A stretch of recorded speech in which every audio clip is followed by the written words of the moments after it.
محترم سامعین حضرات، آئیے میں آپ کو بتاتا ہوں کہ نیک اعمال کرنے سے اللہ رب العزت اس کو کیا صلہ دیتا ہے اور نیک اعمال کرنے والوں کو اللہ رب العزت کیسی نعمتوں سے نوازتا ہے۔ آئیے میں آپ کو ایک حدیث پاک کی روشنی میں سمجھاتا ہوں۔ مشکات شریف کی کتاب الزکوٰۃ میں مذکور ہے، ذرا غور سے سنیے، بہت ہی عبرت خیز اور نصیحت آموز حدیث شریف ہے۔ حضور اکرم صلی اللہ تعالیٰ علیہ وسلم کا ارشاد ہے کہ ایک آدمی کسی میدان اور سنسان بیابان میں تھا، تو اس نے وہاں اچانک ایک بدلی کے ٹکڑے میں سے یہ آواز سنی کہ تو فلاں کے باغ کو سیراب کر۔ اس آواز کے بعد فوراً ہی وہ ابر کا ٹکڑا ایک طرف کو چل پڑا اور ایک پتھریلی زمین پر اس بدلی کی بارش شروع ہو گئی، اور ایک پہاڑی نالے میں اس بارش کا پانی جمع ہو کر ایک طرف کو بہنے لگا۔ بدلی میں سے آواز سننے والا شخص اس نالے کے پاس یہ دیکھنے کے لیے چل پڑا کہ یہ پانی کہاں جاتا ہے۔ چنانچہ کچھ دور جا کر اس نے یہ منظر دیکھا کہ ایک شخص اپنے باغ میں ہتھے سے اس پانی کو بکھیر رہا ہے اور باغ کو سیراب کر رہا ہے۔ اس نے اس نیک مرد سے دریافت کیا کہ اے اللہ کے نیک بندے، تیرا کیا نام ہے؟ اس نے جواب دیا، کیوں؟ آخر کیا بات ہے کہ تم میرا نام پوچھ رہے ہو؟ یہ کہنے لگا کہ صاحب، نام دریافت کرنے کی وجہ یہ ہے کہ یہ پانی جس بدلی سے برسا ہے، میں نے اس بدلی میں سے یہ آواز سنی ہے کہ تو فلاں کے باغ کو سیراب کر، تو میں اس لیے تیرا نام پوچھ رہا ہوں کہ تو ہی وہ خوش نصیب شخص ہے یا کوئی دوسرا نیک بندہ ہے۔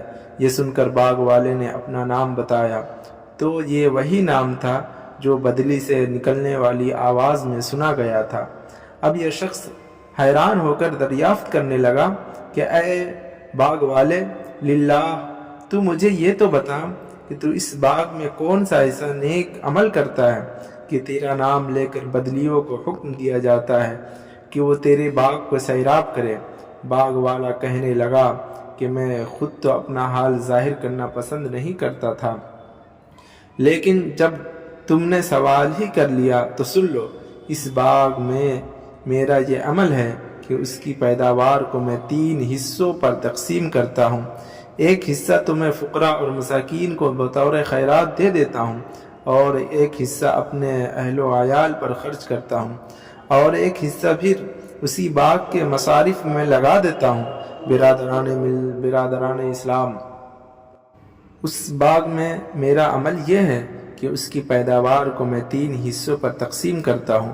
ایک حصہ تو میں فقراء اور مساکین کو بطور خیرات دے دیتا ہوں، اور ایک حصہ اپنے اہل و عیال پر خرچ کرتا ہوں، اور ایک حصہ پھر اسی باغ کے مصارف میں لگا دیتا ہوں۔ برادران اسلام، دیکھا آپ نے برکات من السماء والارض کا جلوہ، کہ سنسان پتھریلی زمین جہاں نہ کوئی ندی، نہ تالاب، نہ کوئی کنواں، نہ چشمہ، مگر اللہ کا ایک بندہ اس زمین پر نیکی کرتا ہے، تو خدا کے حکم سے فرشتے بدلیوں کو اس انسان کا نام لے کر حکم دیتے کہ تو فلاں کے باغ کو سیراب کر۔ چنانچہ بدلی صرف اس کے باغ کو سیراب کرنے کے لیے ایسی جگہ برستی ہے کہ پہاڑی نالے سے اس کا پانی بغیر کسی مشقت کے اس باغ میں پہنچ جاتا ہے، اور یہ پہاڑی باغ خوب پھولتا پھلتا ہے۔ ایسا کیوں ہوتا ہے؟ اس لیے اور صرف اس لیے کہ نیکی کا اثر خدا کا فضل و جمال اور نیکی کی تاثیر آبادی ہے۔ مسلمانوں سن لو، خداوند قدوس کا فرمان ہے، وَلَوْ أَنَّ أَهْلَ الْكِتَابِ آمَنُوا وَاتَّقَوْا لَكَفَّرْنَا عَنْهُمْ سَيِّئَاتِهِمْ وَلَأَدْخَلْنَاهُمْ جَنَّاتِ النَّعِيمِ۔ یعنی اگر کتاب والے ایمان لاتے اور پرہیزگاری کرتے تو ضرور ہم ان کے گناہ اتار دیتے، اور ضرور انہیں چین کی باغوں میں لے جاتے۔